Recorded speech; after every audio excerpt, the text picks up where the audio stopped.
You're now going to put on your heat shields with your 5 heat shield clamps. Make sure you use a socket driver, not a screwdriver. Your heat shields need to be mounted correctly. The 4 holes on your front heat shield need to be at the bottom, and the blow logo on your back shield needs also to be at the bottom. Place the shields onto the exhaust pipes, then have a look at the clamps and see which is going to be the easiest way to get to them. That's the way it's got to face. Clamps have got to go into your shields so they're accessible when you're tightening them up. Clamp access will depend on different bike models, so make sure your 5 clamps are going to be accessible when you're tightening them up. If you've got ceramic matte black exhaust pipes, just put some paper down over the exhaust pipe, and as you spread out the clamps to put the shield on, it won't mark them. When you put the heat shields on, have them loose, because we want to make sure that the gaps are right behind the shields, they're put on evenly, and that they cover the joins from the step. Make sure the gaps are even behind the shield.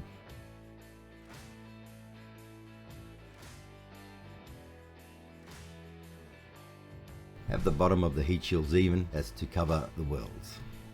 Firmly tighten the clamps.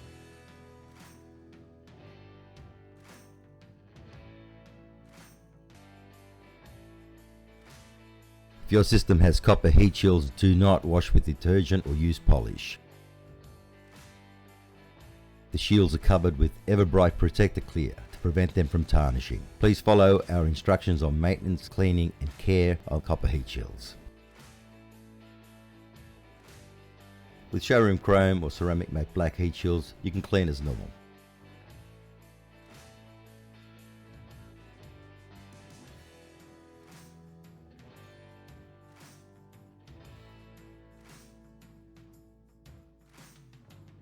Okay, your pipes should be perfectly aligned. Depending on which model will depend on how much gap is between the pipes, but basically it all should be even all the way along.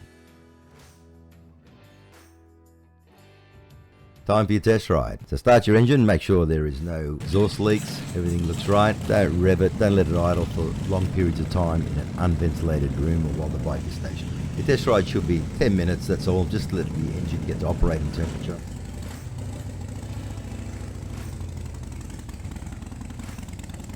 When you're back and the bike cools down, retighten all the nuts and bolts again. Do this again after the second ride, then check periodically when servicing.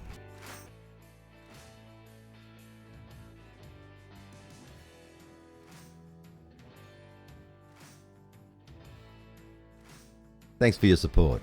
If not too much trouble, give us a review on our Facebook page. Ride safe.